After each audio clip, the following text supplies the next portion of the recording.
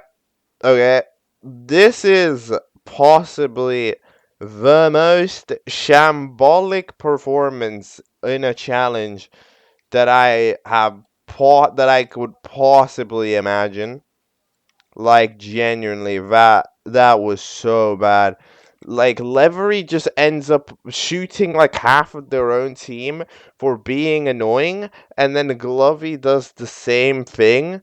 So like that team is just it's just they murder each other. Like they don't even do it. Like it's friendly fire, literally. Like Levery shoots a friggin' brick or something, which means that they shoot. Glove shoots them, and Pizza tries to retaliate, so shoots them, and then the Sock shoots the Glove, which is just like, yeah, the other team didn't have to do anything. Like, that was literally self destruction from that team. I have never seen anything like it.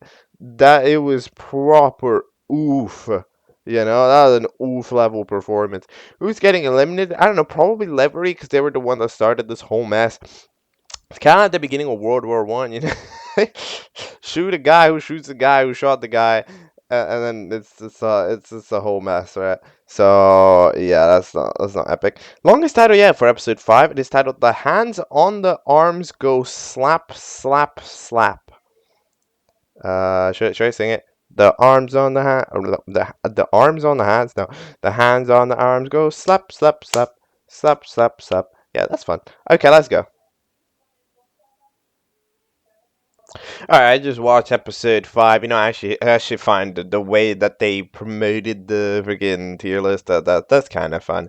But anyways, what were we saying? This is episode 5, so we have ourselves an elimination after our classic little intro. That still, I mean, it's a lengthy one. The elimination time jingle, by the way, has changed as well. Before it was like elimination time, da-da. You know, like kind of like the one from BOTI. But now not anymore. We have scrapped it for just a regular song. So yeah, I'm surprised that Levery got no votes. I guess people just don't. Okay, I understand why Glovey would get eliminated, because Glovey was way more unreasonable about using the laser gun than Levery. Levery still used the laser gun on a teammate, which is like elite tier dumb, but at least they were arriving from some, like they had a reason. Glovey was just doing it, there wasn't really any reason. They were just going for it, and yeah, that would get them eliminated. So I understand perfectly why Glovey was eliminated here. So they go into the hate drawer of losing idiots or whatever it's called.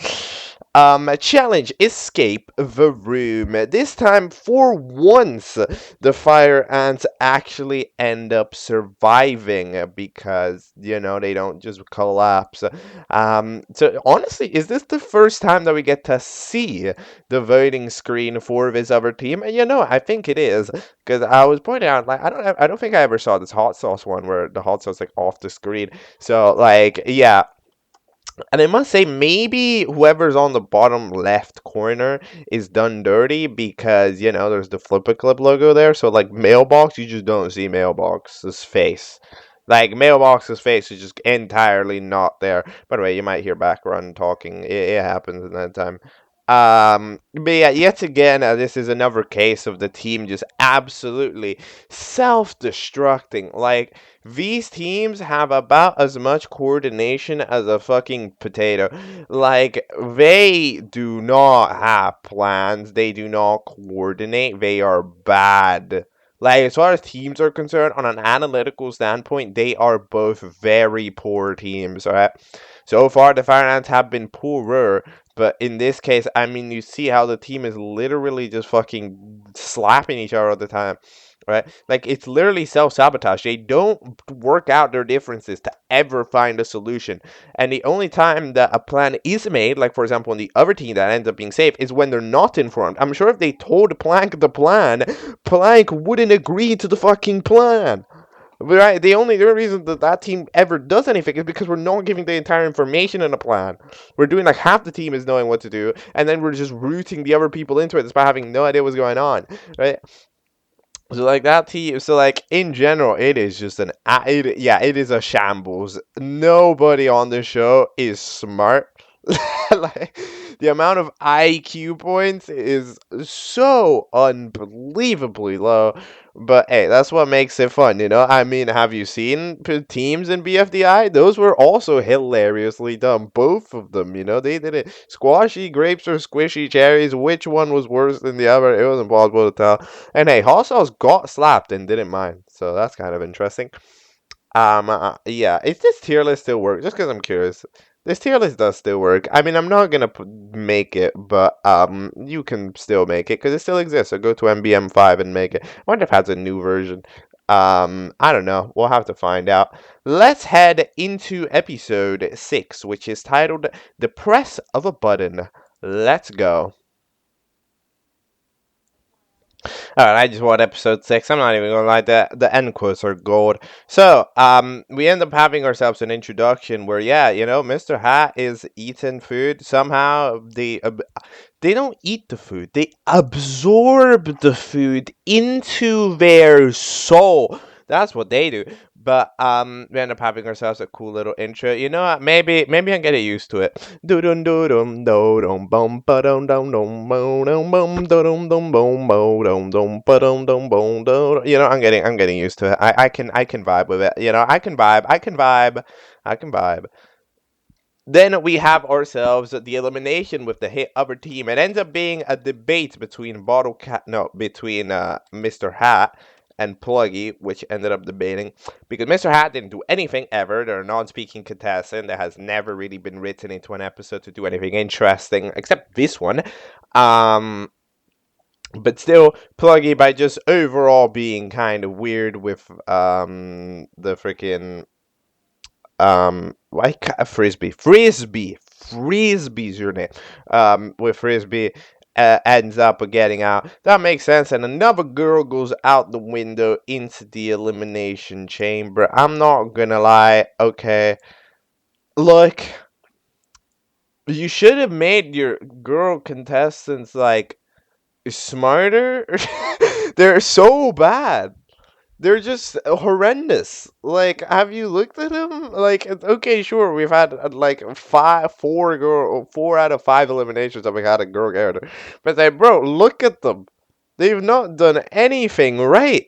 They've thrown challenges. They've lost. They've been mean. This is just a disaster. You know, like it's a global disaster. The only one that are making it are hot sauce that's just nonchalanting it out, and then CD who's just trying to be a team leader. You know, like it's just whatever. Then everybody's pressing the buttons over there, and it ends up to the last one, which is on top of a platform. Um, the fire ants ends up having the tactic of lassoing up there and climbing, which is smart. That's a smart plan. However, the fireflies manage to clutch it up by missing. However, the rope lands on the button, so they're safe, which is a hilariously cheesy victory. But you know what? Yeah, that team. You see what I mean? That team isn't exactly being safe because of the like that team isn't necessarily being saved because of the other team being bad. Like they are clutching up by not necessarily being that good. They're just kind of getting lucky. You know, the other team, the Fire Ants, yes, they are absolutely throwing like majority of the time. They truly aren't doing a great performance. We gotta see actually our first shot inside the drawer. Yeah, they're just chilling there in the drawer. Like it seems to be pretty spacious. Scissor doesn't have any friends. That makes sense. However, we actually got 16 votes, right? Because yeah, it was a 7-6, which means that yeah, the numbers are going up. I'm curious how many votes we have nowadays. I mean, it got thousands of views in the latest episode of MBMB, lately, in the past few days. So possibly it might even be a high number of votes, right? So I mean, I don't know. It's kind of interesting. All right, let's watch MBM7. MBM7 is titled A Triple Up. It's also the longest episode yet. Legend has it that I just watched episode 7. So, triple up. What does that mean? That means that we actually divide the teams. But first, we have an eliminate. Well, before we elimination, we have ourselves an intro. This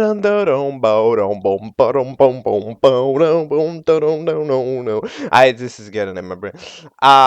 We now have the elimination here, where apparently it was broken. Like, I swear it wasn't. Didn't I even talk about it? Or was that the previous? Did I talk about it in episode 5? I don't even know. I don't know. I remember the elimination title being there. Anyway, the prize is some random squiggle. And it turns out the Levery is safe because Saki ends up getting eliminated with 1 extra vote. However, no, actually, incorrect. Surprise! Double elimination that wasn't stated before. Levery is eliminated. You know what? I do think it's interesting to imagine this because it's like in a vote to eliminate, but you know it's double elimination. What the results turn out different. That is the debate that I am sort of having, and it's like, and it's an interesting debate, isn't it? Because it's like, okay, I mean, surely who you want to eliminate stays the same. However, it also changes. No, like you see what I mean? Like it's the same, but it's not the same. It's kind of a different situation, um, which makes it more interesting. With the way that it is. So, like in general, I would think that the results will turn out the same, but I think if it's a double elimination, votes would change a little bit because of people being like, no, I want Levery to say, but they're in danger, so vote somebody that wasn't in danger, vote like CD or something, like so that type of voting decision um sounds like the type of thing that would happen, to be honest, in a match like this. All right. Um, uh, with that, we also have a random rejoin vote, which we didn't see. This was off YouTube. Wherever this was, it was on Discord or something. Because I don't know when this happened, but all right, then vote that apparently happened. Bricky rejoins, and now we divide ourselves into 4 teams of 3, 4 trios, which is better.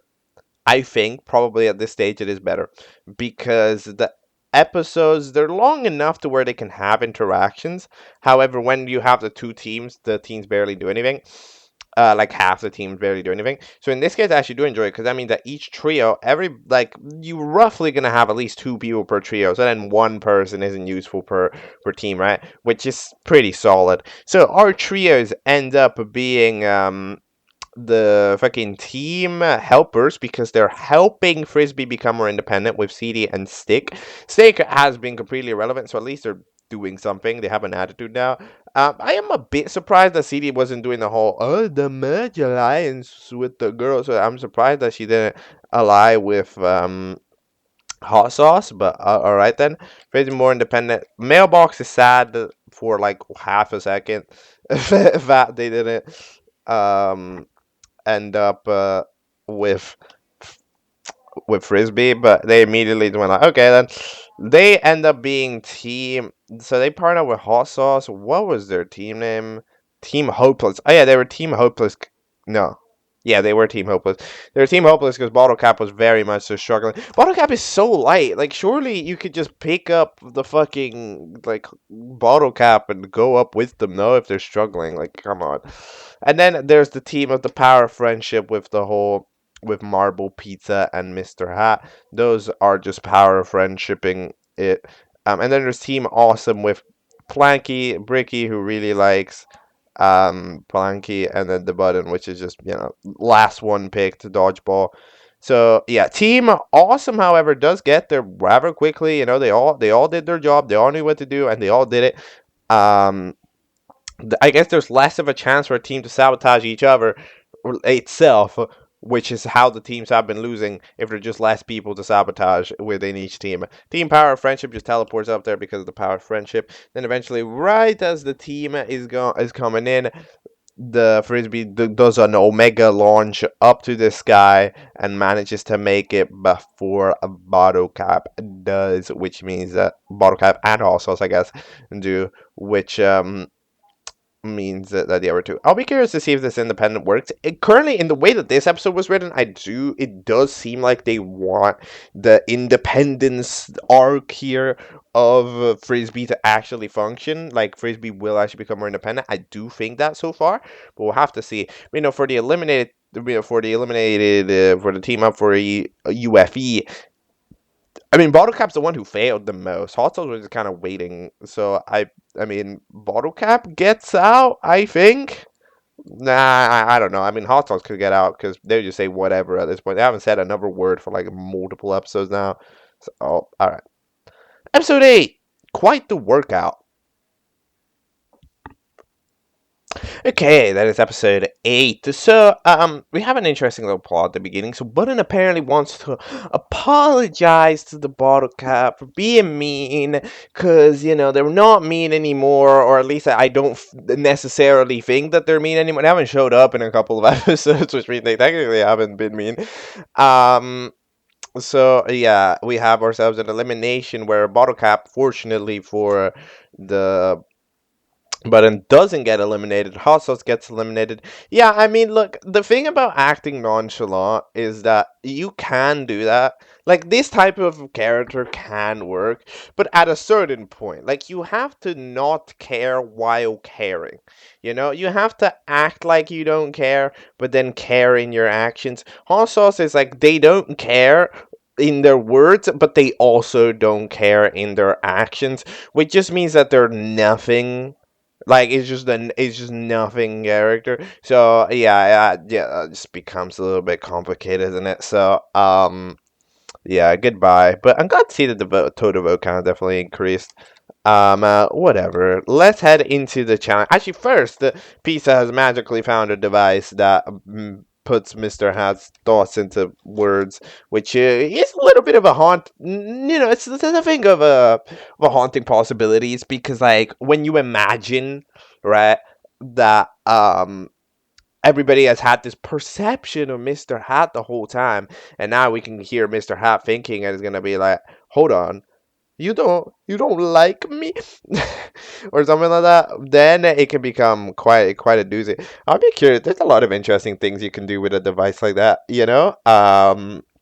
like, would Mr. Hat even want it? Did Mr. Hat like being silent? Or did Mr. Hat prefer talking? Like, or do they need to uphold a persona now? Like, it's that interesting thing, which honestly I think more objects should try to do. I can't currently think of one on top of my head that does something like that. Character that doesn't speak earns ability to speak for a bit, right?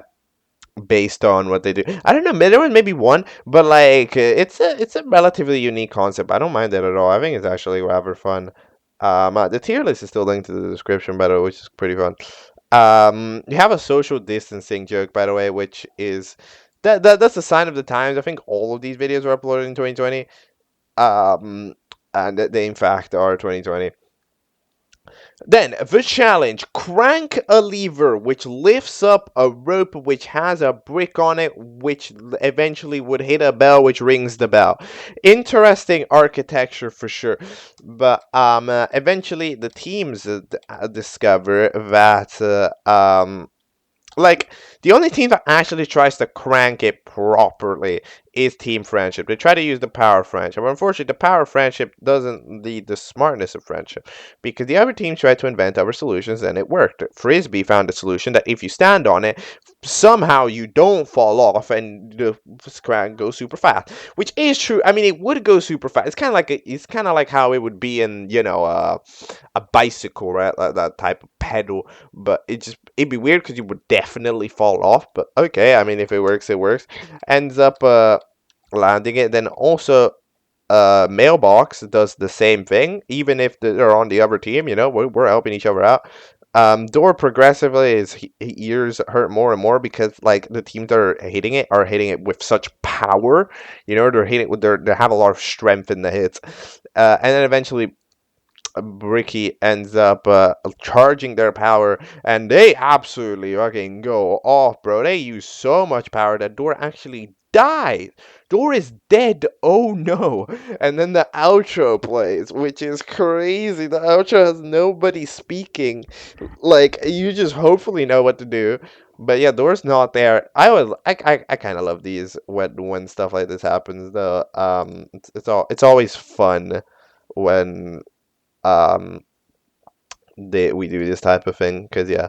Then at the end, Bottle Cap receives the note. I'm curious what they'll think about it because Button I guess didn't ever think to rehearse it properly. All right, episode 9, the loser duos. Let's go.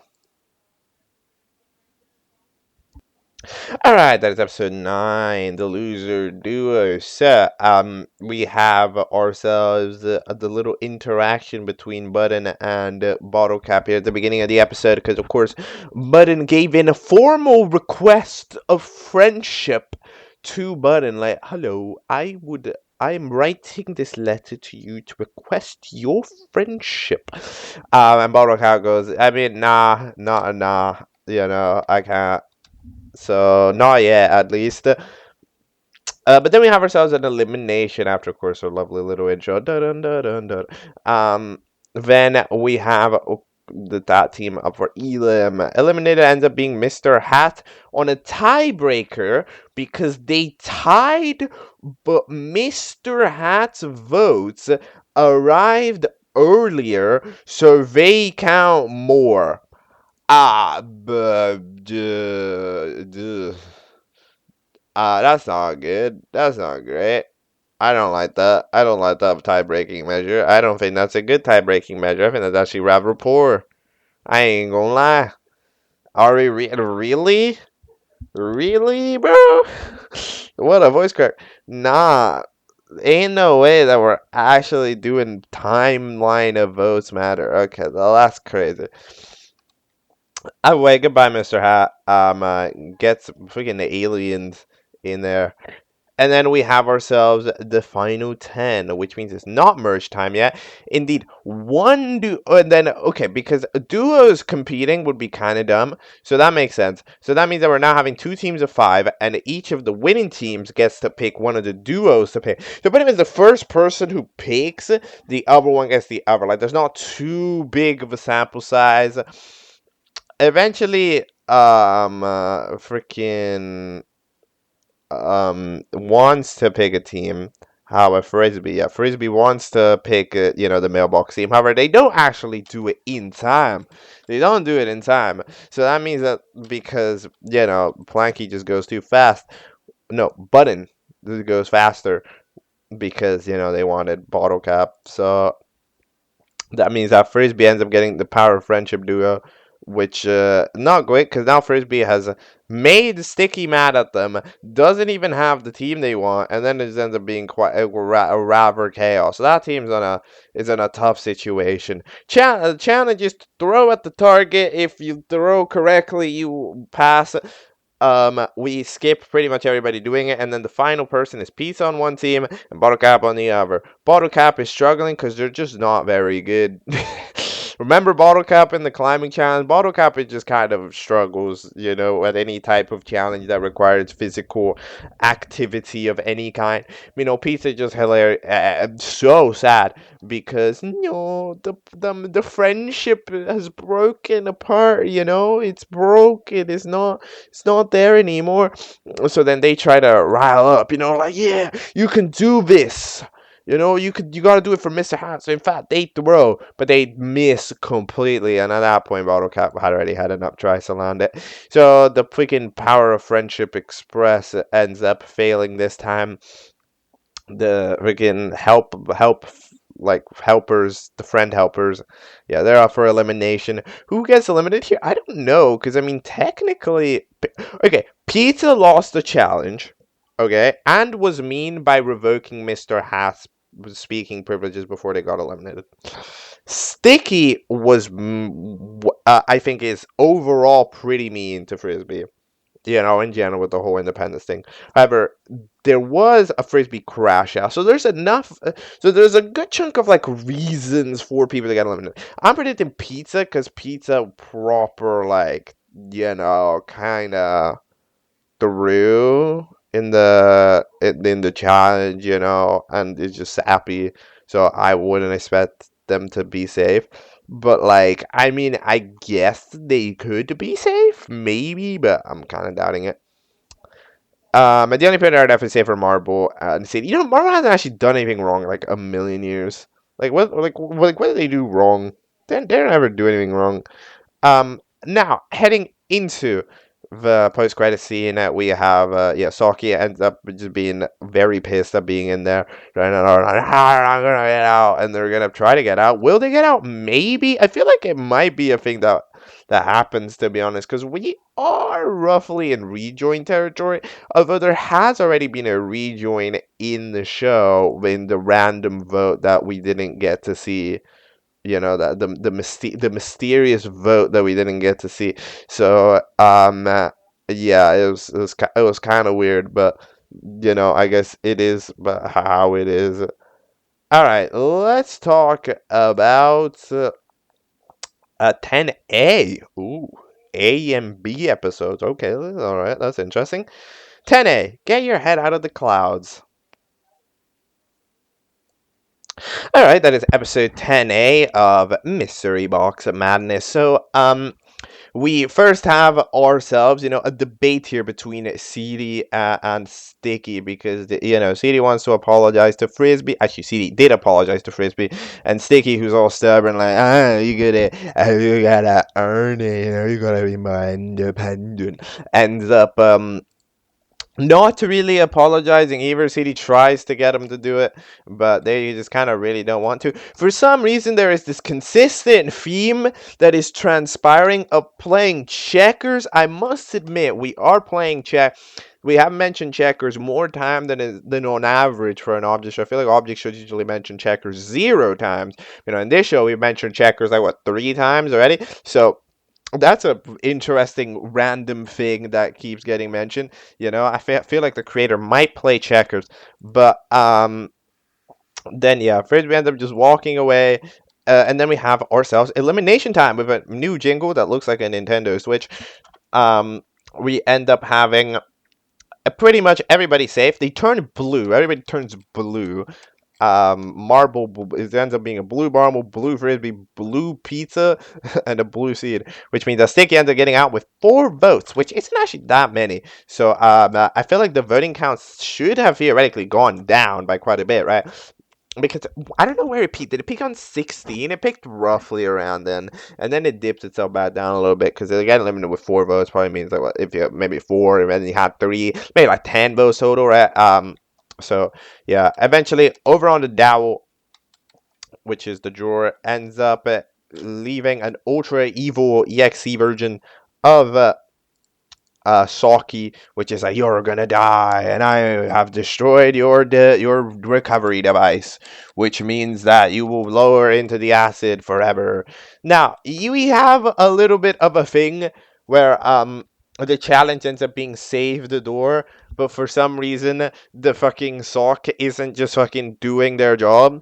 It's like, hold on, wasn't the idea that we just flippin' like murder them? Like we don't need any of this other stuff. We don't need any of the shenanigans of roping them up and waiting until somebody eventually saves them. Like, no, just do it. It's like the villains in the movies on average end up just being something weird. But okay, let's go with that. Then the team start, crafting ways to get through to save them. And their plans is to use unicorns, which isn't a great plan. Then apparently there's also a plan from Bottle Cap. They just leave. We don't get to hear what that plan is yet. So I guess we'll have to find out. And then what we do is the other team, the Friendship Helpers team, ends up we're planning because Frisbee best buds now with CD. So now they're forming a distraction plan. They're forming a plan to distract their planning process so that they don't plan a new plan, which is such an unbelievable overthinking of the situation. But you know what? I kind of vibe with it. Anyways, there's not too much else I can really say about this episode because, of course, it is the first half of a much longer episode. So we are now going to be heading into episode 10B, the rescue mission. All right, that is episode 10B of MBM or we have actually quite a bunch of stuff. We have a new intro here after our little recap here of the last episode done in paint. But we have a new intro that, I mean, I think it's improved. I was starting to go insane with the fucking last song playing every episode. It's like OMG. But yeah, we have ended up having a new intro which is shorter. It shows every character. They're sort of spinning around like in a world, which is kind of fun. But then we still actually end up playing, that nearly the same jingle of the mystery boss, because I was worried about potentially if they like changed the intro it wouldn't feel the same, because then we have the whole issue with the or old soundbite, when like old soundbite is the soundbite. So then I started thinking, oh come on, we change it, are we really changing the official song? So I see why that would have been a potential issue.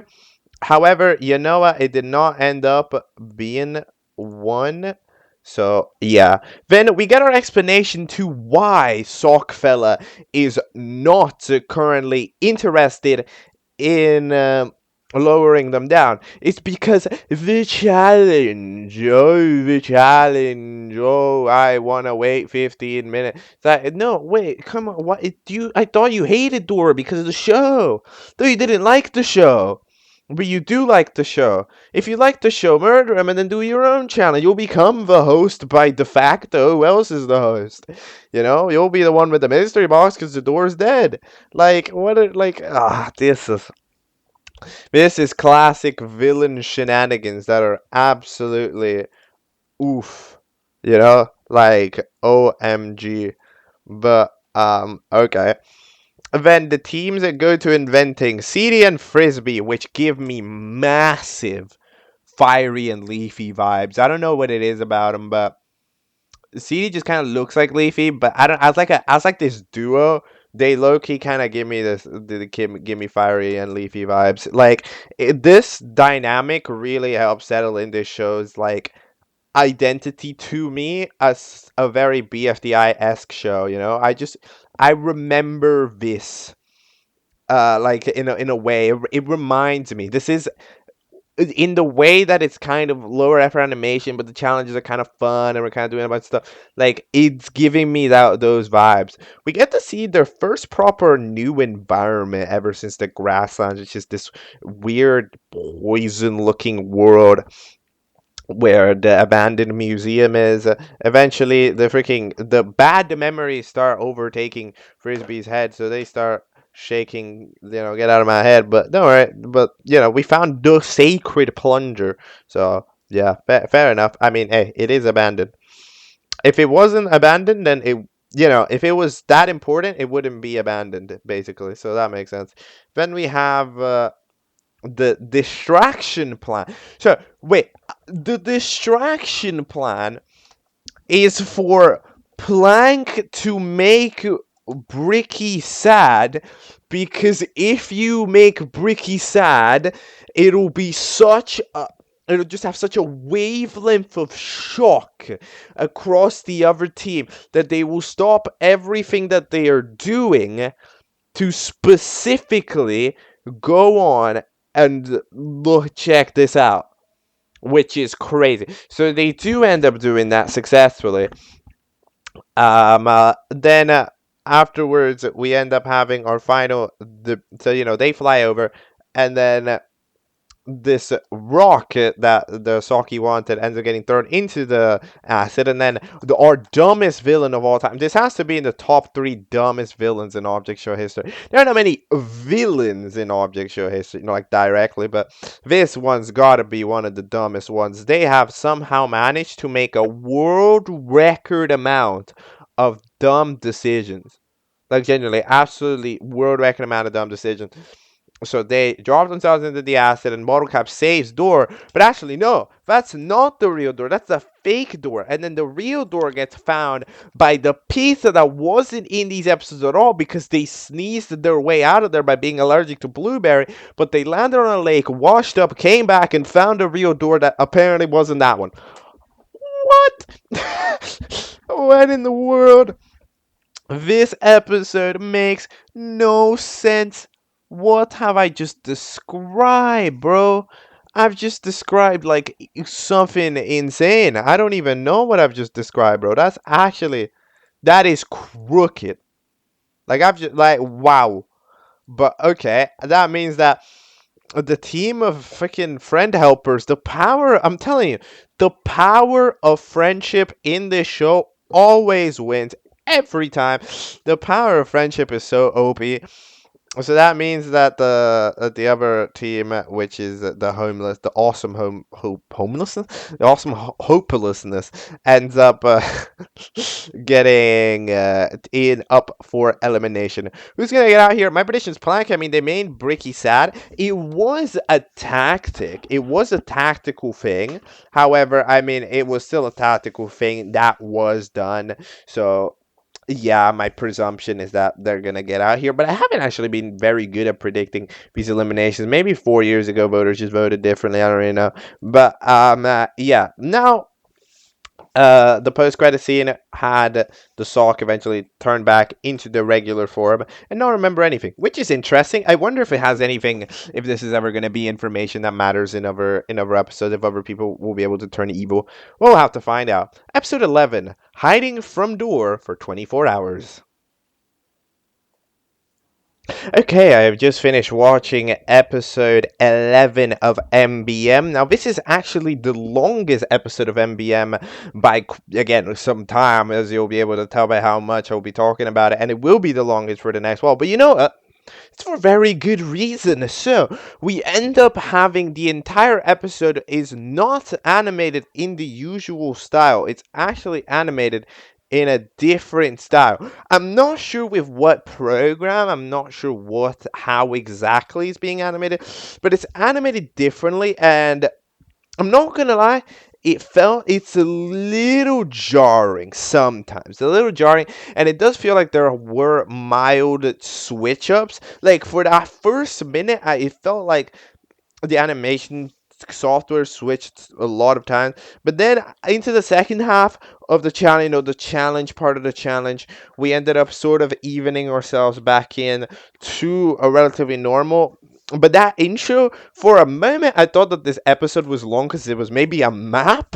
To be honest, it kind of felt like one for a moment because of how much we were swapping formats. I'm not really sure what exactly happened, but we did. Anyway, this episode is very important because I have a lot of shit happening. So, firstly, to start off with, we end up having our eliminate. Actually, well, first, Bricky learns about emotions, starts studying up on emotions because Plank said, "Hello, you need to learn that other emotions are important." So then they're studying up. So now they're doing that. Then we have ourselves an elimination where everybody is safe except for Bottle Cap, which with 4 votes gets eliminated. However, since they were safe because they used the mystery box wishes to to clone themselves, and the challenge was to save the robot version of you, which the freaking Bottle Cap did, that makes them immune, which means that since they are immune, Planky gets out. What the hell? I don't know what any of what I just said was. I just said chaos. This show has gotten itself so much more hilariously overcomplicated that is actually quite funny. like just by how much I've had to explain stuff in this kind of weird way, it's like, bro, what is happening? What is this show doing? I don't know. It's making things way too complicated, but okay, sure, we'll play along, we'll go with it. Um but then yeah, do I agree with this decision? I do agree that they should have been safe. So in this case I'll allow it. Usually I am against a democratic decision, because it's like I don't think it's the type of thing that you would have done necessarily in every situation, but with Plankey getting out, it would have been more interesting. So I don't know, because that type of decision, I don't like an overriding decision that's made for a very specific reason, right? Like, it's not like if Bottle Cap got the most votes, it would get overridden anyways. It's just that a Bottle Cap gets the most votes on Plank. But if you imagine that Plank wasn't in the bottom two or something, then I don't think that override would have happened, which makes it a biased decision that I don't really enjoy biased decisions of that caliber. So, yeah, that's just kind of a thing. But then, yeah, you get eliminated right before the merge, and then we have officially hashtag merged. The challenge is hide and seek. Go hide, and then if we get found, you win. And if you're the last person, you get a special prize. So I must say here, all right. In my opinion, as usual, the best tactic for me is to go as far as humanly possible. That's always my tactic. You know, like, it's hide and seek, but you just have to go far because we didn't set parameters. Like, the usual thing about hide and seek is that we have parameters set, right? That matter, that are important. But in this case, we don't have parameters set for where we are. So, like, what's stopping them from, I don't know, running off to the museum? No, or just running off. Because, like, in general, they won't be caught if they're too far away and everybody gets caught before them. Just saying. We didn't set the parameters. You could have set the parameter, but we didn't. We didn't set parameters. We just made it hide anywhere. So most people decide to hide. Well, actually, CD ends up deciding to hide in the tree with Bottle Cap. A couple of people hide in bushes. Um, the freaking decides Frisbee decides to hide under a rock, gets crushed by that rock, is dying. Somehow they never actually die, despite just being crushed by that rock forever. I mean, no, I'm sorry. At that point, they should be dead. If they look, they are literally breaking the cartoon principle of X on the eyes equals dead. We are violating important principles out here, okay? But then eventually we absolutely come in running. But then hides under the bush, gets found immediately. Also, getting found is marbles because they just have to say the freaking joke. Bottle cap CD sitting in a tree. But so they get found. But of course, the people in the tree also get found. Frisbee gets found as much as they are dead, but not dead. Not even trying to hide is Ricky, who is just, trying to read up, being like, okay, emotion. Yep. And then eventually they also find the pizza. For some reason, the pepperoni falls off the pizza, which is, that's interesting. But, yeah, then the winner ends up being the mailbox, which just simply hides in the pool. Now, this is a pretty good hiding spot, considering, like, how pretty obvious the other people's hiding spots were. This was one of the ones that had a little bit of thought towards it. So, in the sense that, Door looked in the most obvious places out in the open, like the largest places. Then yeah, I think the reason why they probably wouldn't look in the pool is because Bricky acted as a very good distraction. If you think about it, the distraction plan for that team was very important because they got to properly vibe it out. Like, it's like, okay, I found someone here. Let's go now. Like, the possibility of there being two people there was going to be lower. Anyways, we end up having a double. Okay, so Mailbox picks two people to eliminate. Who do they pick? They pick Pizza, because I don't know. They lost the challenge that one time. So Power of Friendship has officially been exposed. Fake, don't like it. Who needs friendship anyways?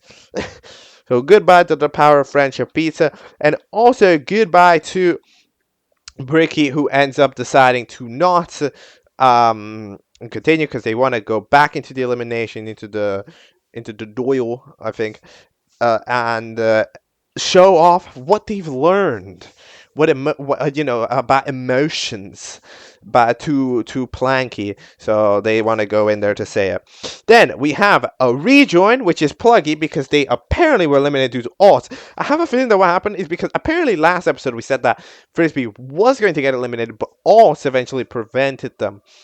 But Pluggy's elimination was actually quite a while ago, so I'm starting to feel that possibly what might have happened here, okay, I'm not sure if this is the story, but if it certainly sounds like it, is that we found out about Alt somehow, right, existing, and then out of curiosity, they went back and checked the votes for every other episode and found out that the Pluggy votes were also cheated, and they were like, shit, we got to do something about this, and then they decided to bring Pluggy back. And you know what? Pluggy's back. I don't mind it. It's a pretty solid character.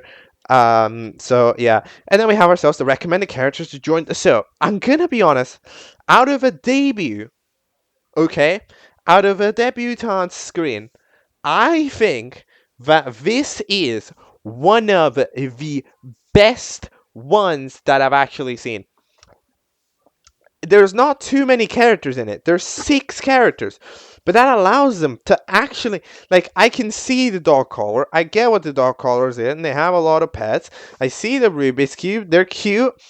You know, like you see, but the contestant get to properly state their claim. It's a short claim, it's a one sentence claim, but they get to state it. They get to say what they're on about, right? For at least once. When in so many other regions, you get like 5 frames of characters. Like, okay, what do we do here, right? So it just ends up being a bit complicated. But yeah, the Toon Fork I like, the Slime Ball, the Y as the joke character, um, which is a thing. Personally, I would probably vote for the Rubik's Cube because I think that this show's style of humor, I think, would work well with a Rubik's Cube that can turn. I think that would be pretty. That would end up being a beneficial. I think the show would do good things with that. But yeah, very important episode with the way that it has worked, of course, with the whole new animation style, which, I've already managed to get used to it within this episode. It felt weird for only about like 3 minutes, and then we got used to it. It's pretty solid. And if it helps make episodes longer, if it helps makes them better, then I'm all for it. Let's watch episode 12, A Few New Faces. Okay, so we have episode 12 of MBM. So, we have ourselves our debut where we actually have a tie between Dog Collar and Rubik's Cube. Yes, they tied at 4 votes apparently, but 3 other people had 1 vote. So 4, 4, 8, 3, 11 votes ish. So we've roughly remained around the same level of votes. I think we've relatively stagnated on that aspect, which probably makes sense to why we then did the later decision that I'll talk about in a moment. But we yet again used the very weird tie-breaking measure of when did the votes happen, because apparently the earlier last vote is better than the other. Like, see how it's kind of a weird tie-breaking measure. Like, it's not better. Like, it's not better to just have casted your vote a bit early. I don't know. It's just not. I don't vibe with it. I don't vibe with it. I don't know what it is about it, but I'm not on board, to be honest. So, okay. And this guy tells me out because Rubik's Cube joins, and Rubik's Cube I think is quite interesting. I do really like the gag of ripe tomato getting given to the Rubik's Cube, and then Dog Collar, who's recommended as ripe tomato, being like, oh my god. So then we see that we have Marble being absolutely enamored. You know what? I don't mind this subplot. I mean, I usually think it's a little goofy, but I don't mind the subplot because it gives something it gives Marble something to do, which they kind of don't do really nearly at all. So sure, Marble gets stuff to do in the meantime. And then our challenge is break this ancient stone using anything you want. It says dung poo was the method, but no, you can just use anything you want. And the contestants they give it a go, but it's kind of a disaster. It's a global disaster class. I'm not even gonna lie. Nobody does even remotely a decent job. Like Pluggy doesn't even try. Frisbee breaks both their limbs. Same with freaking Marble. But Marble, out of desperation, manages to form a little crack on not it is on Rubik's cubes, because Rubik's cube is using her looks to get votes, to join the show and now to enamor the contestants. So yeah, um, the mailbox also just fucking decide to slam their face against it. What the fuck? At least use the little handle on the side. No, maybe you can like fucking cut it that way. But nah, I mean it's a global failure here from literally everybody involved. I mean, like, I'm surprised that nobody ever tried getting something, Like, I understand that we're using martial arts or whatever, but the martial arts just stands for do anything you want, right? So why are we not just literally freaking taking the thing? Like, are we not just grabbing something? I don't know, go grab an axe, grab a tree, make a tree fall onto the thing. Just do anything that isn't just fucking trying to slam your hand at a fucking gigantic rock, It doesn't work.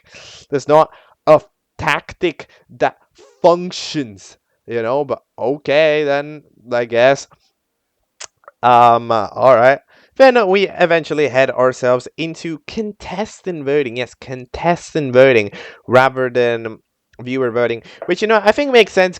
The viewer votes have been very stagnant for quite a long time at this point in this show, and they don't exactly feel like they're gonna drive the show forward that much. We've already, for example, needed to have a writing disdain the voting earlier, if you remember, like with Bottle Cap's elimination, like the viewers voted Bottle Cap to be eliminated, but we specifically had a tactical overwrite of that, and here we seem to be having that as well. Button says that, Gold Digger, that's what Rubik's Cube is, but not everybody else decides to vote Button because of that, because Marble is enamored. Marble ain't gonna let anybody talk down to a girl. So yeah, eventually the hole ends up being the hotel where Button leaves, and at least at the end of it, Bottle Cap agrees. And then, however, we still have a vote. It's a rejoin vote, I think. It's either a rejoin vote or a send somebody to the hotel instead of the Dowel vote. I'm not sure which one, but I guess we'll have to find out. Interesting enough, the sock isn't present in this vote, which I think probably implies that they are, or that they're out, because, they were out last time. My prediction is Scissors rejoins, because usually the first person ends up being the one to rejoin. We'll have to find out in episode 13, titled The Cold War. Okay, let's go. Okay, that is the Cold War MBM 13. So we start off here with the challenge, right? Because we don't have elimination. Not weird. We don't have elimination. We're just starting off immediately here from the beginning with a snowball fight. All right, so we end up having a little bit of a debate, and eventually after the debate, between a CD and Bottle Cap, we end up having Bottle Cap immediately get out. So one thing that I will absolutely commend this episode for is that it has this one graphic that shows up on screen every time a contestant is out, and it's like, yes, a show is doing that. They never do, and it's always so confusing. It's not that hard to just have a graphic saying who's left, but this show does that. Let's fucking go. So that is epic. We end up having another team up here, I guess, from Rubik's Cube and Marble. Rubik's Cube does not help out Marble, but Marble, so enamored, is going to do that. Meanwhile, the Alliance is just vibing it out, dancing along as friendos. and they end up attacking CD, which at this point CD has been blue for so unbelievably long that they just look like a teardrop at this point. Like, I still somehow remember to call them CD. I've almost called them teardrop on probably like 4 million occasions, because they just look like it at this point, you know? Like, they've not changed.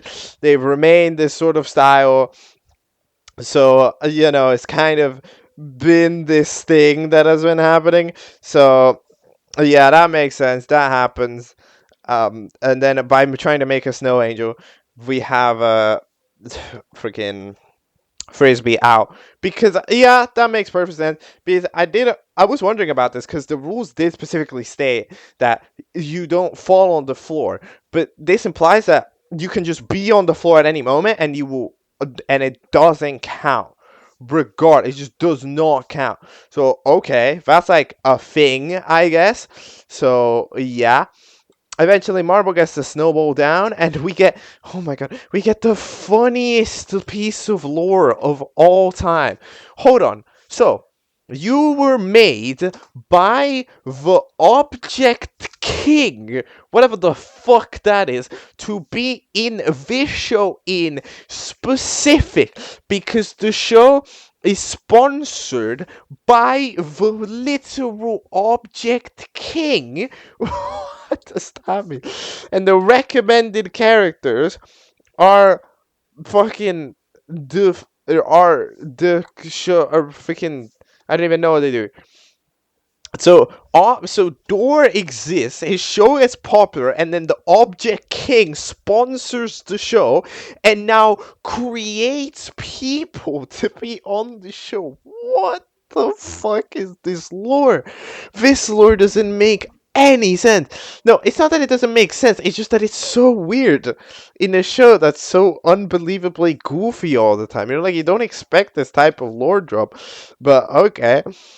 Then eventually the entire alliance gets absolutely destroyed. Marble drops down for a milady. And then we end up having ourselves our elimination, where Marble gets 3 votes, and from the alliance, Rubik's Cube manages to get the other fellas, CD and um, CD and Bottle Cap to vote for Charger or Pluggy, because for to make a surprise round, which means the Marble ends up staying. For some reason, I don't even know what they're doing here. They have a love scene. They're like, "Oh, you love me." I'm sorry. The mailbox. You've seen Pluggy for like 2 episodes since the return. We're so down a little bit, and I'm glad that that kiss was slowed down here by the host, because otherwise, I don't know. Well, I'm sure Mailbox, I guess, is gonna get eliminated, so then they can go in the hotel and do whatever they want. But then another vote. Apparently, those will get shown all together at a later date. But Scissors isn't in this voting, which I think implies that they're the ones that have to that one. So I hope I'm correct. Episode 14, Floral Fury. Okay, so that was MBM 14, Floral Fury. So a horde of flowers have suddenly appeared over on the ground, and apparently Door has a sickness to them for some reason, which means that we end up having a challenge, which is to just simply pick the most flowers. That way, they're all huddled together and Door can burn them. Pretty smart. Pretty smart, I must admit. That's quite smart. I will point out something which I hadn't pointed out a couple of episodes ago, because I noticed it and then I forgot. Is that what I find adorable? It's Rubik's Cube's addition to the intro, because the intro now has Rubik's Cube and they appear on the same segment as Marble, which I think is really nice, to be fair. I enjoy that. So then we end up picking some flowers. We have a pretty smart idea here by Mailbox, using the compartment space. And then, interesting enough, Rubik's Cube just straight up asks, "Hello, Marble, do you think I am using you?" And Marble was like, "Yes," which must have sent her into what in the world? Because you think the idea is, like, that's like a tactic. It's like, no, you don't think I'm cheating. Like, for example, like, you just think, you say no, like, you want to hear the person say no, so it's like, okay, they're still on my side. When they say yes, it's like, wait, what? That's not what was supposed to happen. You were supposed to say no. But then Marble is like, no, you see, even if you're using me, I think you'd be a cool person, which is I don't think that's a healthy mindset. You know what? I don't know if I'm a big fan of that. I feel like that's not, because, it's a very hopeless romantic. The hopeless team hopeless is now starting to fulfill its name. Again, like, um, but okay.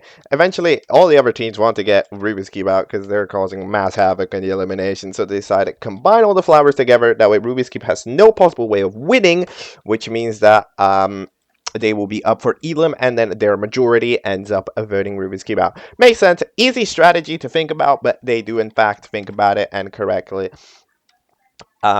gauge it, meaning that Rubik's Cube also votes themselves because my purpose was to compete in the show, but now I have another reason to be alive. I have a friend, smiley face.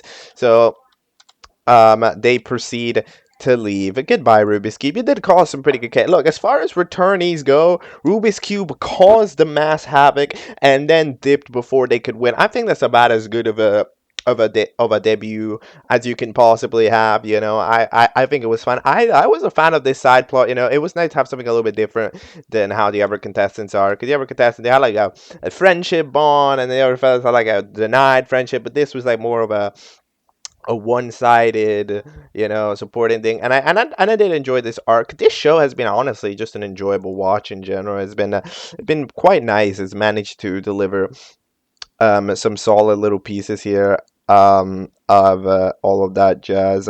So yeah, all right. They end up leaving. I am gonna say I don't know. Marble feels like they're still being led astray to this moment. Like, I ain't even gonna lie. You know, there's no way they get into that hotel and Marble is gonna get what he wants. I don't think she's gonna be that interesting, and I don't think she's that interesting. But oh well. Then we have another vote of the who should we free. I don't know at this point what is going on. Please, what is? Can we not do that? Um, but all right. It's time for MBM 15 after. Oh, yeah, sorry. There's Frisbee also brutally dies, but that happens every time.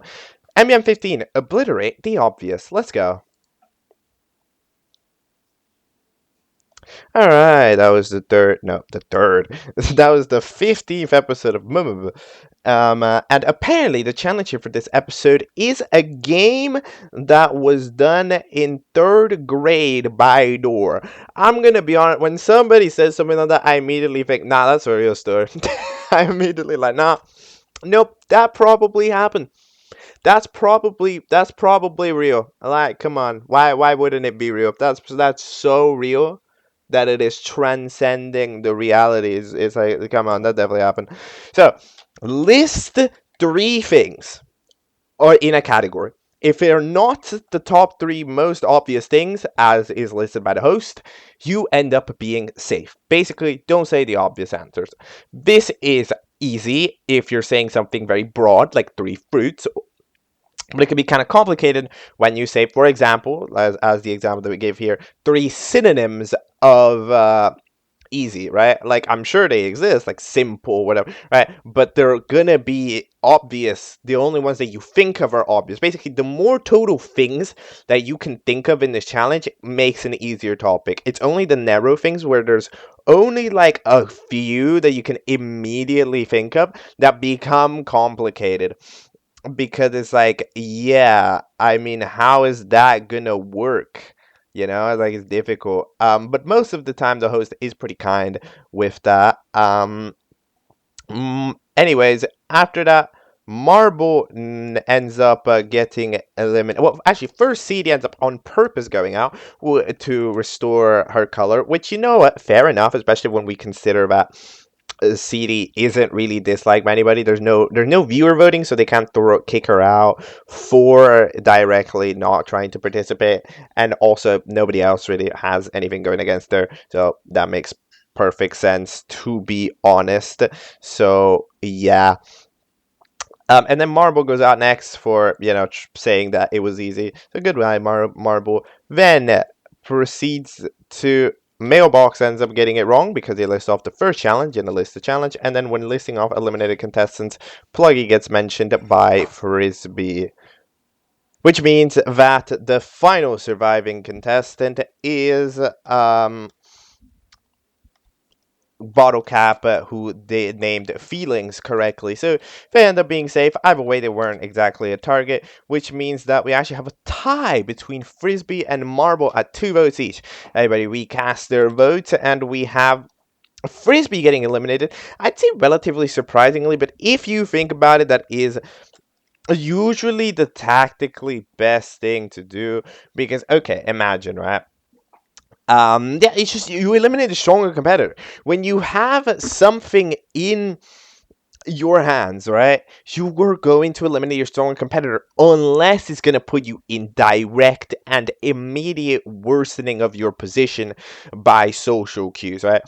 Because of course, if you vote out somebody who's strong but everybody really likes, you're the next target, and that means that your chance of winning have dropped. However, on average, if you eliminate somebody which nobody's really fond of, then you can increase your chances of winning by eliminating the person you find stronger, even if you're on better rapport with them.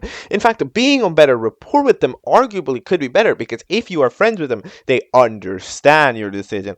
Well, yeah, sure, if you're friends with them, they might also resent you for doing that. Like, oh, come on, we were buddies, you should have done that, or whatever, right? At the same time, it's like, well, yeah, but like, also, no. You know that logic? So I think that it's pretty solid idea here, and I'm glad that CD is taking this game pretty strategically. But you know what? CD has always been taking this game strategically. I think out of everybody here, Mailbox has just been kind of going super under the radar. Bottlecap has been super risking it, but has sort of quieted down as Marble's, arc took the spotlight.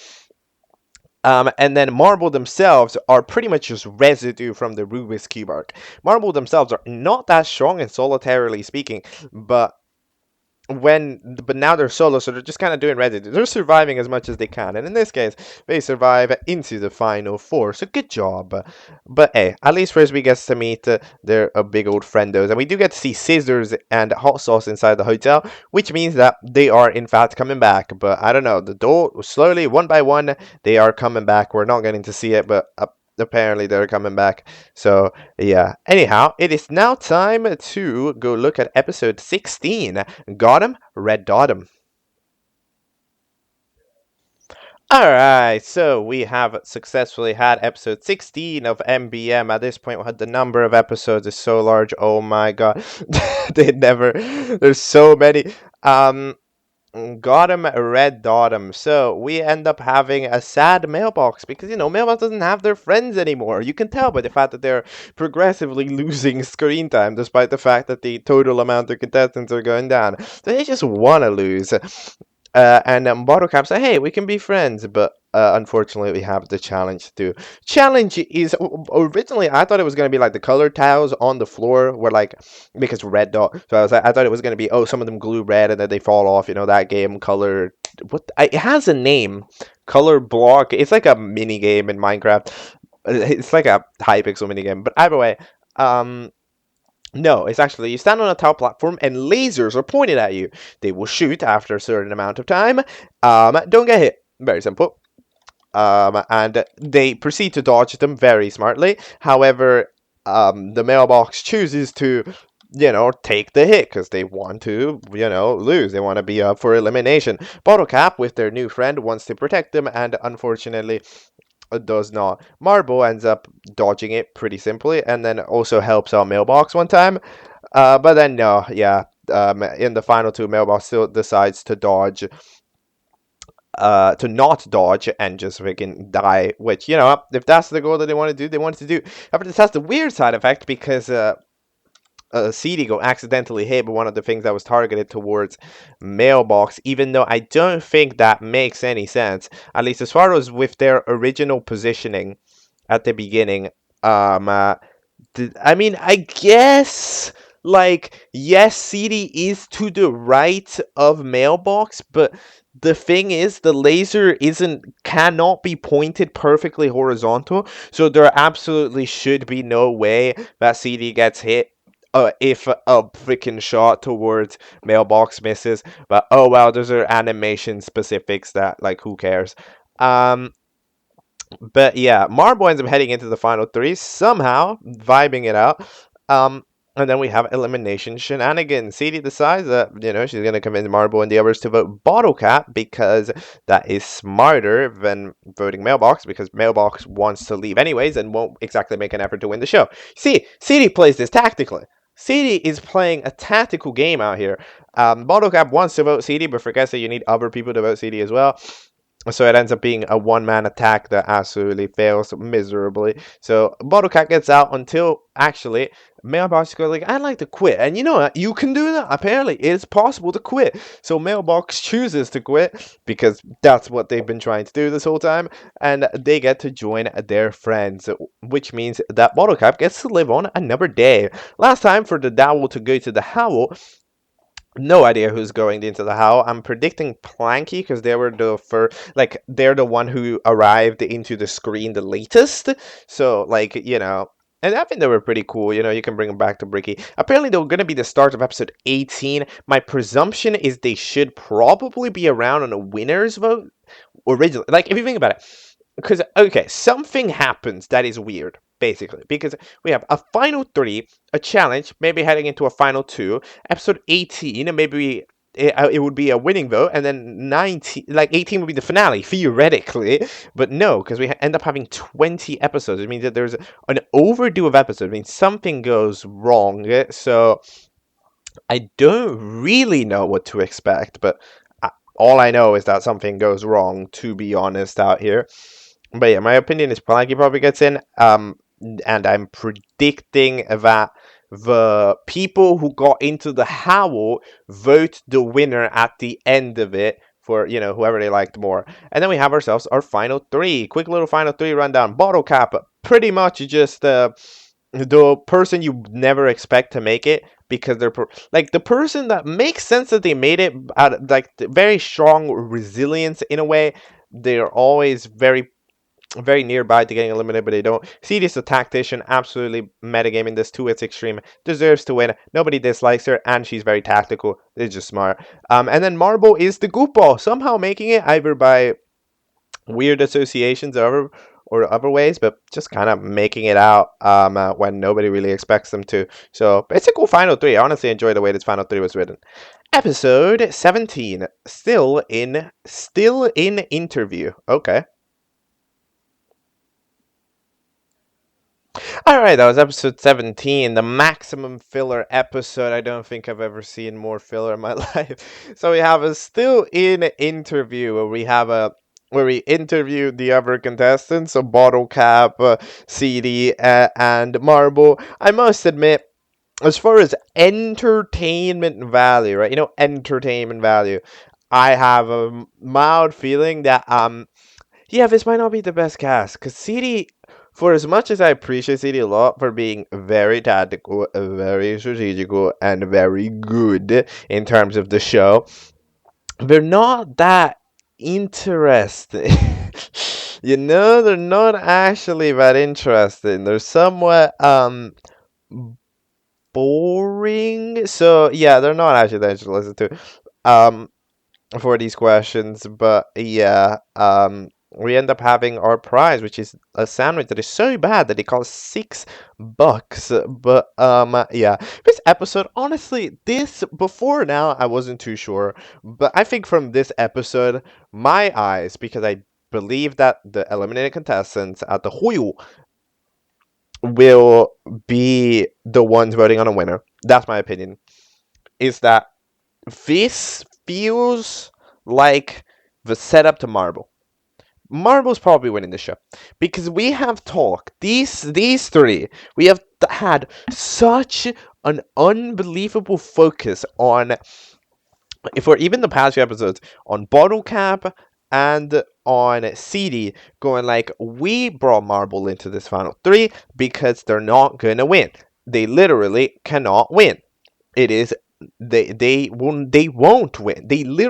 They're so unbelievably confident that Marble has no chance of beating them that I feel like it is the writing thing. It is the thing that you're gonna do because you're gonna be like, oh, look at this cool story that I can make. I can do an underdog story where Marble is going to win out of nowhere when nobody expected it, right? Sure. And I mean, it works at getting people to root for him. I mean, in a way, I like the heart and the soul when it sees these types of situations, when, everybody's against the little guy, everybody's like, oh, you're not gonna win. You want to root for it. You want to root for them, from the soul. You want to root for Marble to win here. But it's just, will they win, though? Answer, not, probably not. Yeah, no.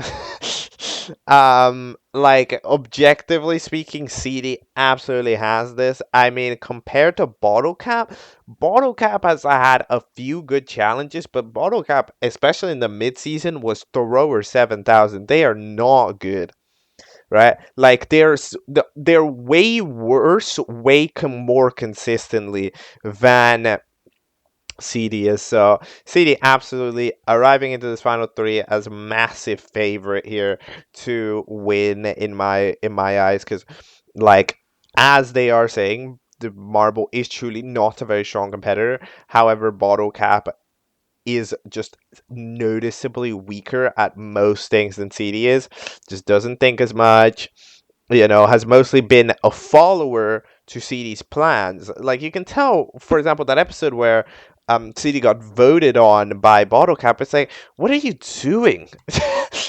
It's like, wait, what? Like, CD, at least when voting, has the plan all set out, get people, convince people. But, like, Bottle Cap was just like, yes, voting CD. But, like, come on, you need to buy up people. You need to get the opponents on that train with you. Like, you need to put in some effort. Otherwise, it's not gonna fucking work. It's gonna be an embarrassment to everything. So yeah, it was. Bottle Cap is a shambles. Marble is a even bigger shambles. It's probably gonna win. But as far as deserving to win, the massive favorite is CD. We have probably another question, another episode here. MBM 18 eliminating questions. Oh yeah, actually, we did have the freaking Object King mentioned by Marble. Marble talked about the Object King. Didn't really say that much to them, to be honest. But fair enough. And then also great voice acting on the coughing. We put in a lot of effort on those this episode. All right, MBM 18 eliminating questions. You thought the last episode was filler? Well, may I introduce you to a new technology, Filler 2. The sequel to Filler, because for some reason we decided that 20 episodes is just cooler. All right, then we have one question asked to each eliminated contestant, and we really don't get any. Like, no, I'm gonna be honest, we do not get a lot of information here from this episode. I mean, what are the questions? Do you like MBM? Scissor says no.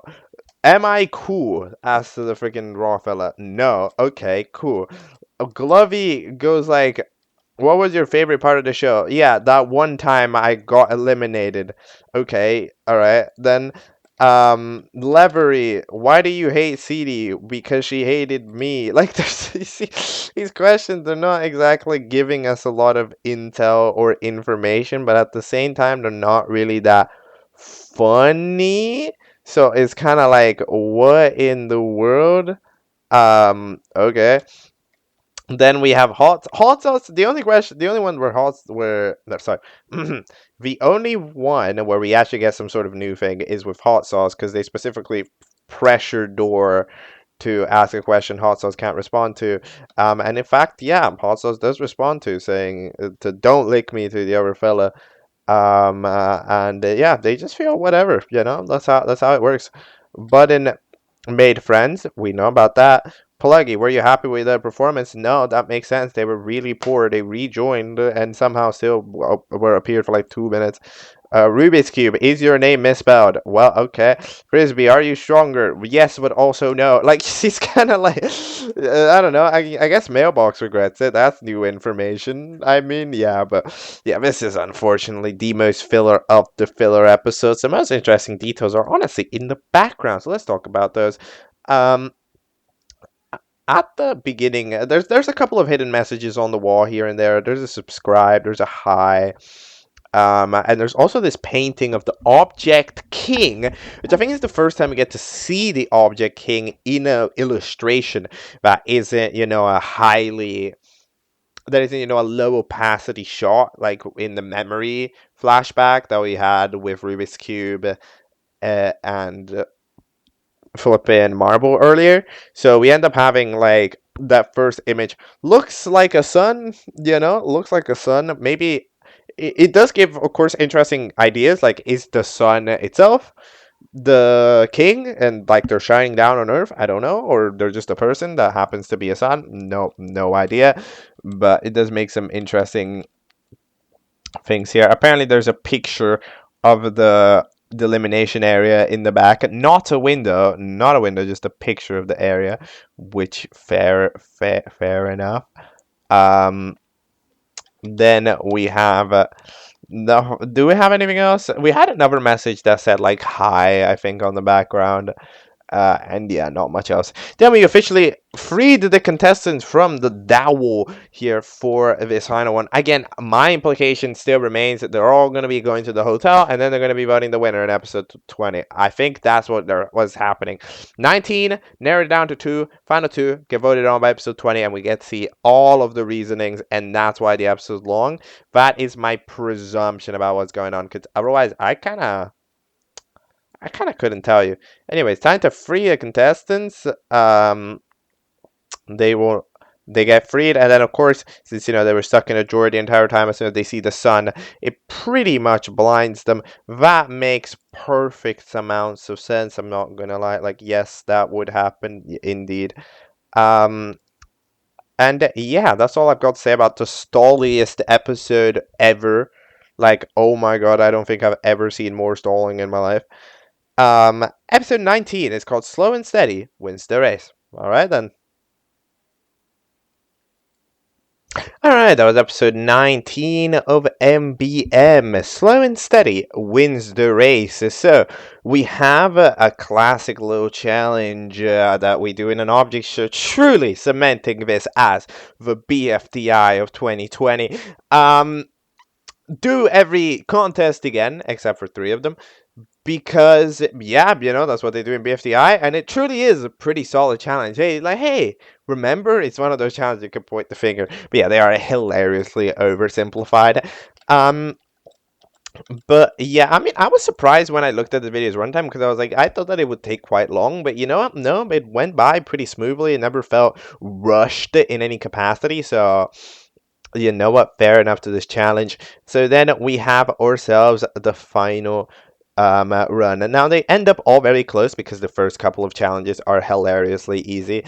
Until the cranking challenge, where Marble ends up doing it the regular way. Remember the way that the Power of Friendship team did it, which lost them the episode. However, then we headed into the other team, which decided to originally stand on it to ring the bell. They both proceed to redo that, which, yes, it is physically impossible. Thank you, Dor. I did point that out in the original episode. So then, with that knowledge in hand, we get to, they get to, continue doing that. I like how Bottle Cap and CD has the tree that was there, BC plus S, like, what? They happen to be mildly annoyed at it, but I mean, they made it to the final 3, so I think the joke makes sense. Blow up the rocks. Interesting. Then eventually they reach the episode 19, which, yeah, episode 19, do the entire race again, because technically, yes, if you're gonna do every single challenge in the show, that includes this very challenge, which Challengeception. I think Challengeception is actually pretty cool. Pretty cool concept to deliver. I mean, it's kind of bullshit, but sure, fuck it. Let's do Challengeception. I don't mind at all. That's something I would write.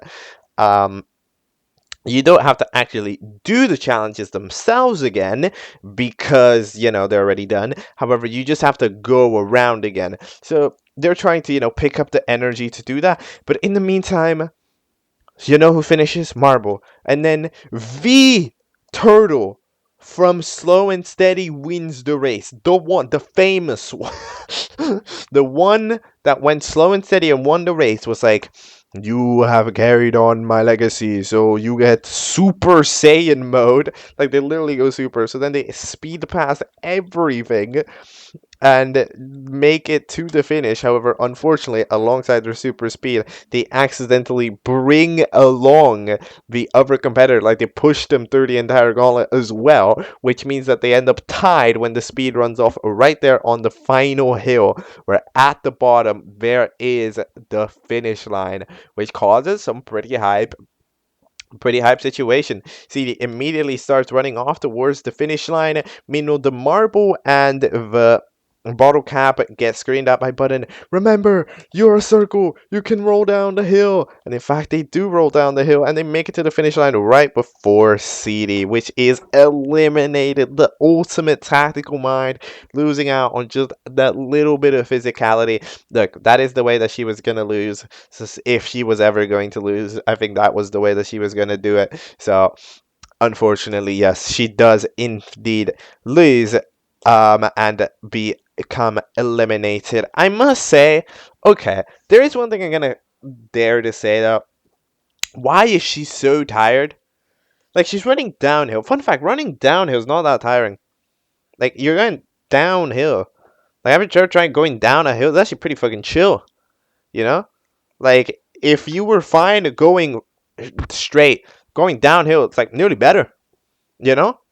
So I disagree completely with the say with like CD being super tired, because like if it was uphill, sure, but it's downhill, which means that theoretically the energy that you should have maybe should even increase because you're going downhill, picking up more speed, picking up more momentum in the steps. So I don't know how CD ever flopped that, but all right then.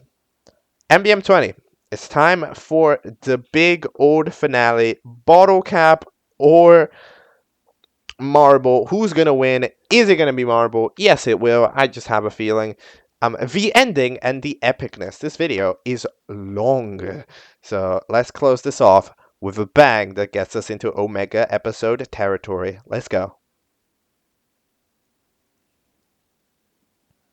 Hello, I have just come back from watching the big old finale of MBM, the ending and the epicness. So, we have a lot to talk about in this episode because a lot happens in this episode, an incredible amount of things which make the episode 24 minutes. Because in general, it's roughly paced around the same speed as a regular MBM episode. It's just like it's the size of like 4, which I just find it so funny as like a concept, because it's like, oh my god, we had 2 episodes that were filler 5,000 only to have an episode that is 5 times longer than anything, and it's like, what? It's cool, but at the same time it makes sense because, like, how would this episode have been different? No, like, how would you have split up this episode? It's like pretty much impossible. So yeah, I mean, I understand why, to be honest. But yeah, we start off here with discussing every eliminated contestant and who they think is gonna win after a couple of other interviews. Mr. Hat gets their thing back. They're speaking thing back, and then they end up choosing the eliminated contestant they want to win. It's an 8-way. It's an 8-way between Marble and Bottle Cap, and you know what? That makes sense. We have a bunch of, because out of the newer contestants, pretty much all of them prefer Bottle Cap, if you notice, because, like, they just, they're the ones who were with them in the longest and the ones who probably most strategically imagine the game. So that directly means it increases their contribution of what they think. However, the earlier characters, they maybe weren't too tactically thinking about it. They didn't see too many of the ups and downs, which means that they just kind of go off based on vibes. And Marble does immediately evoke kind of a funny goofball vibe, whereas Bottle Cap is a little bit meaner off the bat, right? Especially at the start of the show, where a lot of these contestants are from. So you end up having an 8-8. And also, I'm gonna say just the general about how this episode is written. This episode is written in such a way, right? Because it's like this, you can tell that like probably what happened is something along the lines of, we went like, okay boys, so we have to make the finale, and we want to throw in references galore, everything, everyone, all the time, like, from the amount of quotes from the rest of the series that we get to hear right here is immense. Like, there was probably a fucking gigantic bullet point list, and while writing the episode, we were just check that off, check that off, check that off, check that off. Like that. Like, it's crazy how many references this is. It's like a world record level of references. But you know what? If it works at setting the mood, then sure, why not? It feels like a finale in every single segment of the word. This is a finale written to be a finale, but like finale, like, it's one of those things. I think that it was done properly. In my opinion, it was done properly because, like, you can proper see the importance of this episode, right? In a way, because it's given the extra love that a finale is. You can tell by the way that it's written and the way that it does callbacks that other episodes don't do. I mean, they do it somewhat, but they don't do it to the same extent of this episode, right? So it ends up being this like masterful little thing, absolutely, where, like, yeah, you can tell that this episode got more love than the rest, and when it's a finale, you just know that's deserved. So the final challenge, the mystery box, is hanging on from a rope in the sky on top of a giant pillar, on top of a giant mountain, and you're below on the ground. You have to climb all the way up. Otherwise, you have to climb all the way up, grab the mystery box, and coming back down. If you do all of that, you will win. So, they proceed to start their climb up on the mountain using the 8 contestants on each side to their help. They're helping them out on that side. And they mostly use some similar tactics here, like the plank and all that stuff, right? And then eventually Rubik's Cube helping out Marble because they had a feeling that they were going to fall. Maybe Rubik's Cube does pay attention. But yeah, we end up having we have some fun gags. You see, like, the turtle comes back, gets murdered before they can get the super speed. The surfboard comes back, but then gets shot down. And we got the eye drops, and then we have the eating the sandwich. Like, there's so much going on, But eventually they both end up hanging on to the edge, and are trying to fight for it, and they both nearly fall off, and the rope falls down, which means they both drop down. Marble rolls, which is a thing that the marble does, but the bottle cap doesn't roll because it's a circle, but it's a flat circle, which means that they end up staying in the same spot, so the box lands on them, which means that bottle cap wins the show. Bottle cap is the champion of Mystery Box Madness from this moment, right? From this moment, GG, absolutely GG the bottle cap. It just makes sense. I'm glad the bottle cap won, because, as I said, I think Marble winning, even though it's a feel-good story, like, yeah, the underdog won, right? That none of the other competitors thought were gonna win. It's like, at that rate, the way that it was getting written made it feel so unbelievably predictable that I'm glad the bottle cap won. Because honestly, at that moment, when I said my final 3 predictions, I put bottle cap at the lowest odds because they were number 2 in skill. And usually number 2, who cares about number 2, right? Because CD was definitively the smartest one, just by a mile. And then at the bottom was Marble, who's definitively the goofiest one, the goofball one, right? So either you make the goofball win or you make the smart one deservedly win. But making the one in the middle win, I thought was really unlikely. So you know what? We've successfully subverted expectations. Good job, Autocap. I mean, you weren't the best competitor overall, but you made friends. You did a pretty alright at challenges. You threaded the needle of survival in a lot of cases, and probably deserved to get eliminated. But because like if you like Bottlecap probably deserved to get eliminated overall because Bottlecap is the only person who lost. If you think about it, might be one of the few characters to have lost both. Like Bottlecap lost both a viewer vote and also a contestant vote, but got off scot free both times, which I think it is crazy. But then eventually we discovered the true secrets. Um, the box is cursed. It makes you grow bigger. It gives you dry eyes. It makes you fart more, apparently, which is a thing. And then it also makes you grow to a disproportionate size.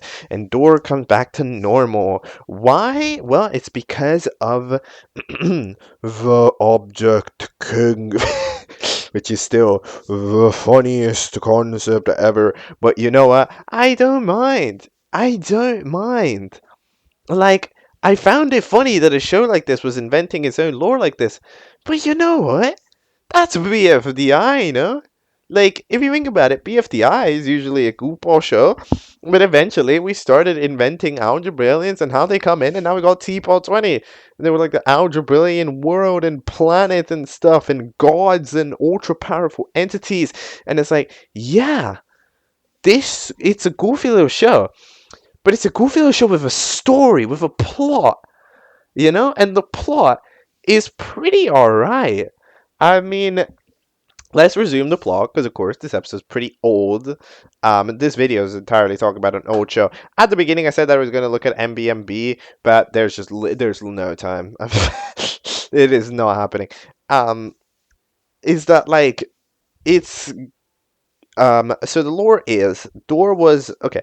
So the Object King is granted powers, and then he makes a society with it. You know, forms people, and that means that that's his kingdom. However, some people in the town end up thinking that the Object King is abusing his powers. All right, which make some of them escape over the hills, over the mountain, and form their own city. What did they do? Take away their immortality. However, they prospered. They didn't die. They kept it moving, and they eventually proceeded to make a big old city society, and even inventing a recovery machine. Yes, they invented a recovery machine that could recover anybody, which means that they solved the problem, and apparently even had an Object King killer, which means the Object King was scared. And then Door comes in. Door is just a TV personality, does a bunch of hosts and stuff, but then eventually, as they're launching TV on the city, not the city, on the kingdom, they think, okay, well, you can have a show since you're a very like in the mountain, you're very like trying to pursue business, so they end up getting through despite the fact that they were in the city. But then a guest in the show is the Object King himself, which what the fuck? You can do that? I mean, I did not know that. I mean, like, whoa. Wow, wowie, zowie. Did you know that there is a non-zero chance that if you host a talk show, they will just randomly bring the president, or no, yeah, dare I even say God? This is like if they brought Jesus to the Jimmy Fallon. Like, what in the world? Okay. But then eventually the Object King, as a joke, asked what was Door's ideas for how to destroy the city, and they decide to give an idea: destroy the dam, then they would flood the city. And you know what? Yeah, this is something that because part of me would wonder, okay, how did the Object King know how this idea? Remember, the Object King isn't there. The Object King is not there, which means that the Object King doesn't know necessarily what it looks like, how things are laid out. But Door, who lived there for a long time, would be technically capable of properly do knowing the layout, and therefore, oh yeah, that would be bad, right? So like I think that this story makes sense, like genuinely, like because you know me, you've seen me in other shows, like I will call out a plot detail I consider bad, but this story that gets described, I mean, no, that's okay. That makes sense to me. You know, that makes sense. And then eventually the next day, he does that. The city drowns, except for the 13 people. No, the 17 people who are end up being contestants. But then, after a lot of pestering, the Object King gives them a magic box that gives them 3 wishes that can be more wishes and more power than Object King. But then the Object King themselves ends up cursing it with that as revenge. So then he didn't like it and then decided to host a show with the 17 people who survived from the city. And then the story of the 17 people who survived from the city. Can you tell this episode's long? Then the people that survived from the city. So there was a second recovery machine that was made because the first one was broken for some reason. I don't know, by doppelgangers. Um, so then they decide to bring the second bonus recovery machine that nobody knows about to the woods. Frisbee knows about it because their parents were freaking like their parents were the creators of the recovery machine. First of all, hold on a minute. Okay, so like how do parents work? What do you mean parents? Like what? You got parents? What does that mean? What does that even mean? Because Frisbee is the only object to have been listed as having parents. You know? Because if you think about it, like how the society started, like we literally just heard it, the Object King made life. Like they created life. They gave life to the objects, right? Because that's part of their power. So how the hell did the objects create other objects? Because like even though this is a fucking stupid thing to talk about, I'm going to talk about it. There's no there would be, I don't see reproduction happening, right? So it's like I don't know how exactly Frisbee is going to have parents, but they invented the recovery machine. I'm sure they can invent the reproduction machine, plug in the DNA, and then boom, child. Right, because like something needs to have happened, because like more people wouldn't have been invented by the Object King to go to the city, but the city ended up prospering despite like 5 people overall escaping, which means that there needed to be tons of other people getting made somehow, which that is a plot detail I maybe don't like. It's not a relevant plot detail, but it's like, come on, what was happening? Like, let me know. I don't know. I would like to know. I think it'd be cool, but yeah. So they push it down to the woods, but then as they're pushing it down all the way into the woods with the people who end up seeing what they were up to, it turned out to be far away enough from the city, which the damn floodage doesn't actually hit them. So them and the recovery machine end up being safe. And there we go. The Object King, by the way, is there because they decided to make the mystery box uncursed. So, that is fair. Now Dora proceeds to want it again because it's not cursed. Even though, okay, I'm sorry. All right, this might be the least mundane curse of all time. Like, what you're larger? Is that's a problem? Like your eyes are you have to use eye drops from time to time? Uh, I'm sorry. Like you're telling me that you are trading literally anything you want, except of course becoming the object. Like pretty realistically, any type of wish that you could possibly want for um the opportunity to not have your eyes dry. Like what? This guy, like being proportionate. Like who cares if you have smaller legs? Like you're good. You have the power. First of all, okay, I don't know this, but considering the rule set is you cannot ask for more wishes or for infinite power, you could probably get away with asking the mystery box to uncurse you itself. Just saying that, like, that is a thing that could probably be done, you know. But okay. Then we have a fight, Door versus everybody else, because they were like, hey, we want fair and square. Door absolutely solos everybody, because Door, to be fair, is pretty good. Um, and then they end up getting pretty roasted. We end up finding out that flipping the lever on lever ends up shooting a laser. So then the only person that can actually figure out a strategy to take down the Door is Sock, because Door was going to take out the recovery machine, because that would make sense. But then Sock, which randomly turned into a demon, if you remember, Sock randomly turned into a demonic thing out of just sheer rage of being in the drawer in the Doyle. Okay, then they did the whole challenge, right, of being evil. Then they turned back to normal, but kept their demonic powers. So they were just kind of walking around. But I guess they saw the whole thing from afar and decided to protect themselves. So that's fair. And then they solo by a country mile with their powers, the Door, which ends up giving it back as alongside their survival. I mean, I definitely think one of the most interesting things is this sock, because this sock is not, it doesn't make that much sense. As far as things that make sense in the show, this has to be the one of the ones that makes the least sense. I mean, why did that happen? Like, you're powerful, but why? Nothing happened to make you this powerful, Like, you were just angry. You crashed out so hard, you became invincible. Like, what happened? This doesn't make a lot of sense. I'm gonna be honest, not really, Because, like, why? Because it's a big deal to have power. It's a big deal to have power. We see everybody is fighting for this mystery box that gives them powers, and debatably the mystery box might be worse than the powers that Sock has right now. It's possible that Sock had a better, like, debatably might have won more than the actual winner of the show.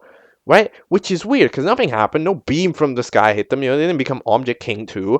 They were just extremely mad and became evil, but apparently evil is cool because it gives you powers, so it's like, what? I don't really understand that. I'm gonna be honest, don't really see that one, but okay, I guess. Door eventually gets sent back to the Doyle to join the fellow debutantes, which they sent down there. However, when in their measure to escape, their arm gets stuck there. So now they just become a pinata eternally, which is fun. Then Bottlecap chooses to um, eventually bring back the city and to bring everybody back to life, which the mystery box decides that, well, they can't do, which, well, you know what, good enough. I mean, you can't bring back everybody that was dead, which, I mean, it's a bit lame. But okay, look, maybe we didn't invent the reproduction machine, because maybe we could have remade the parents. Could have remade Frisbee's parents. I don't know how do you have parents? I'm sorry, you're the only character in the show to ever have a parents. Like, what does that even mean? Like, what happened? Were you adopted? How does, like, no other character I think has ever mentioned their parents. Whether they miss them, no, whether they care, just any detail. You know? Door mentions being in third grade one time, but that's it. Like, literally, like, I don't see anything else. It's just, like, that's the one detail that I'm like, okay, what, you have parents? How? When? Why? you know? Um, but okay. They then have, a funny little ending. You have character development. So Scissors doesn't play rock, paper, scissors. They all go into the city and are happy. So, which is pretty epic. We have some Mr. Blue Sky credits. I always love me some Mr. Blue Sky. Mr. Blue Sky might be one of the top songs of all time as far as just jolly little songs tend to be. We have a lot of description, and then of course vote in the poll if you want to a season 2. Yep, think we got one of those. I will watch those someday. I'm not. You know what? I'm not promising that it's tomorrow, because, like, there might be a big episode release. If there's a big episode release, we'll take the BMB no, BM. Wait, and no, I fucking reversed the letter. MBMB is postponed to a different day. However, for now, we're looking at this so we can look at that. Okay. Um, and yeah, we then have our final post-credit scene where the final words ends up being the same as the first word that Pizza says on accident, because that's just a piece of way of life. And then the show ends, and you know what? That was good. I liked Mystery Box Madness. I was a big fan. It manages to evoke the vibes that BFDI gives out in a way that honestly not a lot of shows have done. And I know MBMB isn't coming and it's the most popular one and it's gonna be a better piece of work most likely, right? And it's gonna be more interesting on that aspect. But and I'm looking at the less popular show, the show that quite frankly matters less. However, it did itself a good job as a show. This show was a good show. Like it was a solid show. So I absolutely vibed with it because yeah, it's just the biggest strength of it is just how it feels old school. I don't know, it feels old school in kind of the way that it's animated.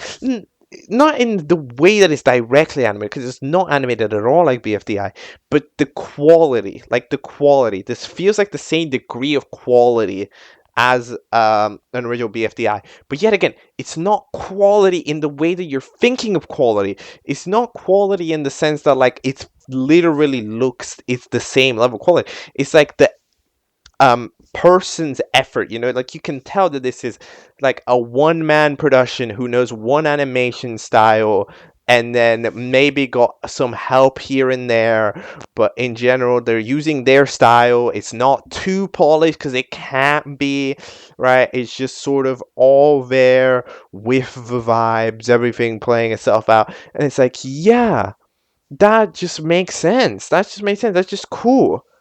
And just the vibes of the episodes, the weird, like, the arcs coming in, the arcs that aren't too complicated but they are, the gags that are kind of dumb but they get repeated multiple times, and we have callbacks to them, the challenges that some of them are weirdly simple and some of them are weirdly dangerous, right? The thing, like, this show has itself a really nice old school vibe. Like, at the end of the day, when I was watching the show, it felt safe in a really weird way, Like, it felt safe to watch this show.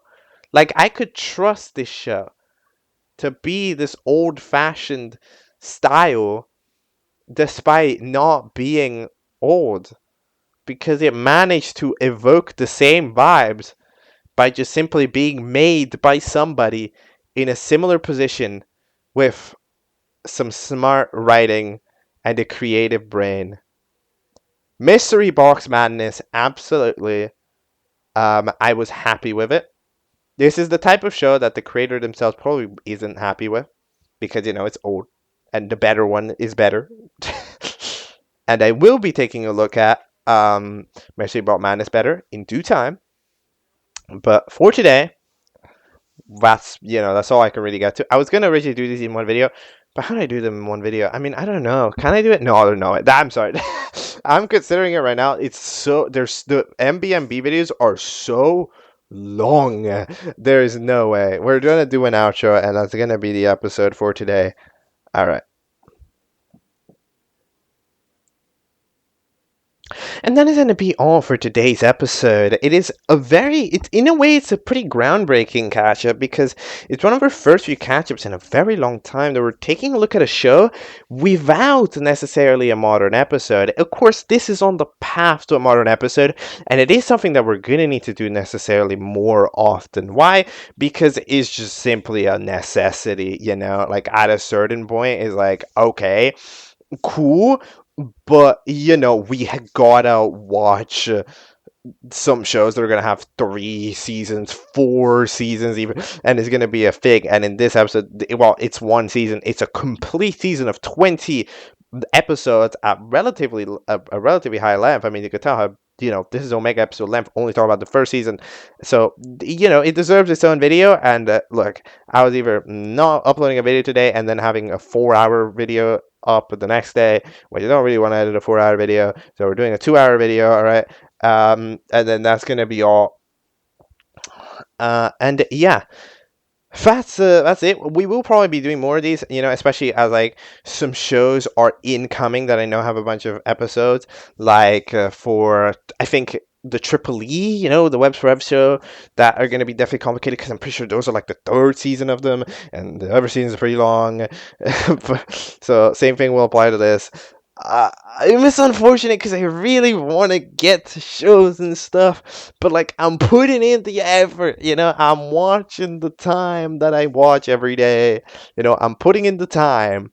It's just the shows are long, okay? Make sure to show. No, I'm joking. No, don't do that. Make longer shows. I like long episodes. Long episodes are cool, but yeah, it just becomes hard to catch up with them with any kind of speed, which is unfortunate, but it just happens, all right? That's MBMB. No, that's MB. No, that's for the next day. That's MBM. All right, let's go. No, we're not all caught up. I can't see my line. For Mystery Box Madness, the original show, we're all caught up, but there's more left, so we're half caught. We're half caught up. We are 50%. Okay, 50% caught up. All right. Okay, that's all. Goodbye.